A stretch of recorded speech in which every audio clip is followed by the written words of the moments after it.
Back to news. GST అమలుతో ఆంధ్ర ఒడిశా సరిహద్దులో గల Purushothapuram integrated check post మూతపడింది.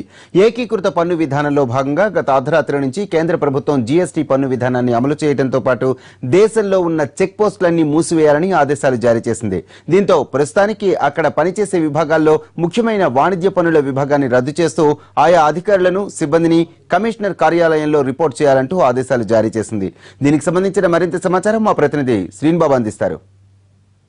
Andhra Orissa సరిహద్దుల్లో 30 ఏళ్లుగా సేవలందించిన పురుషోత్తంపురం ఇంటిగ్రేటెడ్ చెక్ పోస్ట్ గత అర్ధరాత్రితో మూతపడింది. ఏదైతే కేంద్ర ప్రభుత్వం నిర్ణయం తీసుకుందో జీఎస్టీ పన్ను విధానం వల్ల ఈ చెక్ పోస్టుల అవసరం మరి ఇంకా లేదని చెప్పి కేంద్ర రాష్ట్ర ప్రభుత్వాలు జీవోని విడుదల చేసిన ఈ జీవో మేరకు ఇక్కడ పనిచేస్తున్న సిబ్బందిని అంతా కూడా వివిధ ప్రాంతాలకి వివిధ డిపార్ట్మెంట్ల వారిగా వివిధ ప్రాంతాలకు తరలించడం జరిగింది. ఈ పురుషోత్తం చెక్ పోస్ట్కి సంబంధించి ఎంతమంది ఇక్కడ పనిచేస్తున్నారు, వాళ్ళని ఎక్కడెక్కడికి ప్రభుత్వం బదిలీ చేయడం జరిగింది? ఇంటిగ్రేటెడ్ చెక్ పోస్ట్లో మా కమర్షియల్ ట్యాక్స్ తరఫున 36 మంది పనిచేస్తున్నారు. అందులో వాళ్ళని సిటీఓ గారిని కమిషనర్కు రిపోర్ట్ చేయమన్నారు.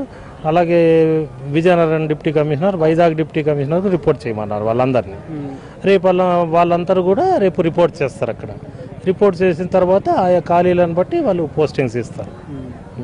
ఈ ఇంటిగ్రేటెడ్ చెక్ పోస్ట్ ద్వారా మన ప్రభుత్వానికి ఏటా ఎంత ఆదాయం వచ్చేది, ఈ ఆదాయం భవిష్యత్తులో కూడా గవర్నమెంట్కి వచ్చే అవకాశం ఉంది? 4 నుంచి 5 కోట్ల సంవత్సరానికి ఇంటిగ్రేటెడ్ చెక్ పోస్ట్ ద్వారా ఆదాయం వస్తుంది. 40-50 లక్షల నెలకు వస్తుంది.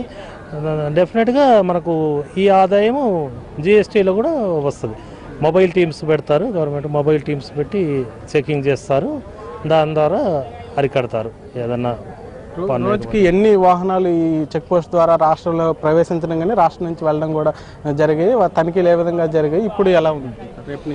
అంటే రోజుకు ఈ చెక్ పోస్ట్ కూడా సుమారుగా 3,000-3,500 ఇన్కమింగ్ అవుట్ గోయింగ్ వెహికల్స్ వెళ్తుండేవి. వాటికి సమగ్రంగా తనిఖీ చేసేవారు. డాక్యుమెంట్స్ అన్నీ సరిగా ఉంటే గేట్ పాస్ ఇచ్చి పంపడం జరుగుతుండేది. జనరల్గా అంతా అప్డేట్ అయ్యి డాక్యుమెంట్స్ సరిగానే ఉండేవి. ఈ 4 కోట్లు 5 కోట్ల రెవెన్యూ కూడా లాస్ట్ ఇయర్ గత మార్చి వరకు 4,72 లక్షల రెవెన్యూ వచ్చింది. ఏదైనా డాక్యుమెంట్స్లో తేడాలు ఉండి ఏదైనా తప్పుడు డాక్యుమెంట్స్ ఉంటే కలెక్ట్ చేసిన రెవెన్యూ.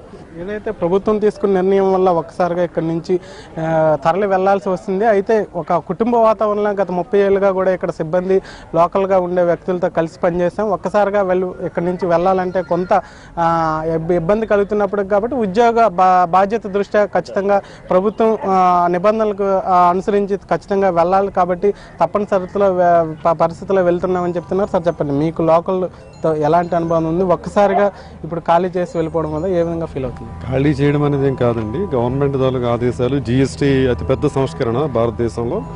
ఇది జీఎస్టీ అనేది ప్రపంచం మొత్తం 132 దేశాలు అమల్లో ఉంది. ఇది మన భారత ప్రభుత్వం రేపు ఈ మిడ్ నైట్ నుంచి వస్తున్నటువంటి ఒక మంచి సంస్కరణ కాబట్టి దాన్ని అందరూ కూడా ఆహ్వానించదగ్గ పరిణామం. దీనివల్ల అందరూ కూడా ట్యాక్సెస్ అనేవి తగ్గుతాయని చెప్పి ఉంది కాబట్టి అందరూ కూడా బాగానే ఉంటుంది. రేట్లను తగ్గుతాయి కొన్ని విషయాల్లో.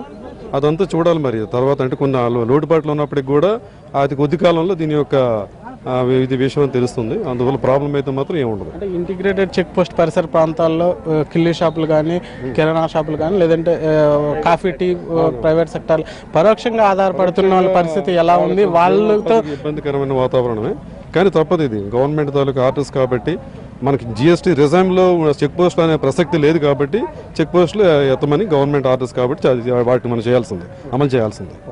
ఏది ఏమైనప్పటికీ ఏదైతే కేంద్ర రాష్ట్ర ప్రభుత్వం తీసుకున్న నిర్ణయం కాబట్టి ఖచ్చితంగా మేము ఈరోజు గత అర్ధరాత్రి నుంచి దీన్ని క్లోజ్ చేసి వెళ్ళిపోతున్నాము. అయితే అదే సమయంలో ఇక్కడ 30 సంవత్సరాలుగా పనిచేసిన ఈ ప్రాంతం నుంచి ఒక్కసారిగా వెళ్ళిపోవాలంటే కొంత బాధ అనిపిస్తుంది. అయినప్పటికీ కూడా కేంద్ర ప్రభుత్వం తీసుకున్న నిర్ణయం కాబట్టి తప్పనిసరిలో మీరు వేరే దగ్గర బదిలీ చేసే అవకాశం ఉంది కాబట్టి ఖచ్చితంగా ఈరోజు కమిషనర్ కార్యాలయానికి మేమంతా కూడా రిపోర్ట్ చేస్తున్నామని చెప్పి సిబ్బంది చెప్పడం జరుగుతుంది. కెమెరా పర్సన్ సురేష్తో శ్రీనిబాబు, ఎన్టీవీ, పురుషోత్తంపురం చెక్ పోస్ట్ నుంచి.